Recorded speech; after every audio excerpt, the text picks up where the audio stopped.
ഹോളിവുഡിലെത്തിയ ആദ്യ മലയാളി മെർലിൻ ബ്രാൻഡോയുടെ സുഹൃത്ത്. അങ്ങനെ വിശേഷണങ്ങൾ അനവധിയുള്ള ഒരു പ്രതിഭയെയാണ് കേരളത്തിന് നഷ്ടമായത്. കൈവച്ച മേഖലകളിലെല്ലാം വിസ്മയം തീർത്ത തോമസ് ബെർലി എന്ന കൊച്ചിക്കാരുടെ സ്വന്തം കുട്ടൻ ചേട്ടൻ വിടവാങ്ങി. എറണാകുളത്തെ സ്വകാര്യ ആശുപത്രിയിൽ ഹൃദയാഘാതത്തെ തുടർന്ന് ചികിത്സയിലിരിക്കെയായിരുന്നു അന്ത്യം.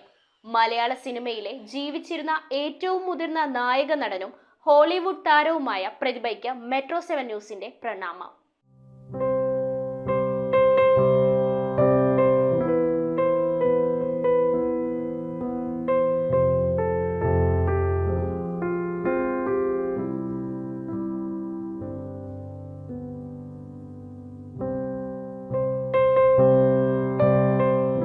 കൊച്ചിക്കാരുടെ സ്വന്തം കുട്ടൻചേട്ടനായ തോമസ് ബെർലി മലയാളികൾ സിനിമ എന്ന വിസ്മയത്തിലേക്ക് കടക്കുന്നതിനേക്കാൾ മുൻപ് താരമായ ആളാണ്.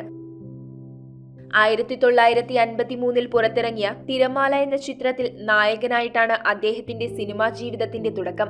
താൻ ഇനിയും മുന്നേറണമെന്ന ആഗ്രഹത്താൽ അമേരിക്കയിലേക്ക് സിനിമ പഠിക്കാൻ പോയ അദ്ദേഹം നാട്ടിൽ തിരിച്ചെത്തിയത് 15 വർഷങ്ങൾക്ക് ശേഷമാണ്. ആ 15 വർഷങ്ങൾക്കിടെ സിനിമ എന്തെന്നും എങ്ങനെയെന്നും പഠിച്ച അദ്ദേഹത്തിന്റെ ബൃഹത് സുഹൃത്ത് വലയത്തിൽ ഹോളിവുഡിലെ അതികായനായ മെർലിൻ ബ്രാൻഡോ അടക്കമുള്ളവരാണുള്ളത്. ഏണസ്റ്റ് ഹെമിംഗ്വേയുടെ വിഖ്യാത നോവലായ old man and the sea സിനിമയാക്കിയപ്പോൾ അതിനുവേണ്ടി വാർണർ ബ്രദേഴ്സ് സ്റ്റുഡിയോയ്ക്ക് മുന്നിൽ അദ്ദേഹം ഒരുക്കിയ സെറ്റ് വാർണർ ബ്രദേഴ്സിന് തോമസ് ബെർലിയെ പ്രിയങ്കരനാക്കി തീർത്തു. മാതാപിതാക്കളുടെ നിർബന്ധത്തിന് വഴങ്ങി കുടുംബ ബിസിനസ്സായ സമുദ്രോൽപ്പന്ന കയറ്റുമതി ഏറ്റെടുത്തെങ്കിലും സിനിമ വിടാൻ അദ്ദേഹം ഒരുക്കമായിരുന്നില്ല. KP ഉമ്മറും ഷീലയും പ്രധാന കഥാപാത്രങ്ങളായ ഇത് മനുഷ്യനോ, പ്രേം നസീറും സീനയും അഭിനയിച്ച വെള്ളരിക്കാപട്ടണം എന്നീ സിനിമകൾ അദ്ദേഹം നിർമ്മിച്ചു. ഓ കേരള എന്ന കാർട്ടൂൺ പുസ്തകമടക്കം 3 പുസ്തകങ്ങളുടെ രചയിതാവ് കൂടിയായ അദ്ദേഹം കൊച്ചിൻ ഫൈൻ ആർട്സ് സൊസൈറ്റിയുടെ ഭാരവാഹിയുമായിരുന്നു. ഹോളിവുഡിൽ ഒട്ടേറെ കൗബോയ് വേഷങ്ങൾ ചെയ്ത അദ്ദേഹത്തിന്റെ ആദ്യ സിനിമയിൽ വില്ലനായി എത്തിയത് മലയാളികളുടെ പ്രിയ നായകൻ സത്യൻ മാഷാണ്. ചിത്രത്തിന്റെ സഹസംവിധായകനായി രാമു കാര്യാട്ടും സംഗീത സഹസംവിധായകൻ ബാബുരാജുമായിരുന്നു. ഒരു താരത്തേക്കാൾ ഉപരി നല്ലൊരു മനുഷ്യനായിരുന്നു അദ്ദേഹമെന്നും കൊച്ചിക്കാരുടെ സ്വന്തം കുട്ടൻചേട്ടനെയാണ് നഷ്ടമായതെന്നും മുൻ Cochin corporation mayor KJ Sohan Thomas ബെർലിയെ കുറിച്ച് അനുസ്മരിച്ചു. തോമസ് ബെർലി, ഞങ്ങൾ കുട്ടൻചേട്ടൻ എന്ന് വിളിക്കുന്ന ഈ നാട്ടുകാരെല്ലാവരും കുട്ടൻചേട്ടൻ എന്നാണ് വിളിക്കുന്നത്. 21 വയസ്സുള്ളപ്പോൾ സിനിമയിൽ അഭിനയിക്കുവാൻ കയറിയതാണ്. അതിന് മുമ്പ് നാടകങ്ങളിലൊക്കെ ഇവിടെ അഭിനയിച്ചിട്ടുണ്ട്. അദ്ദേഹത്തിൻ്റെ ജീവിതം ഫോട്ടോയെ സംബന്ധിച്ചിടത്തോളം അടയാളപ്പെടുത്തുവാൻ ഒരുപാട് കാര്യങ്ങൾ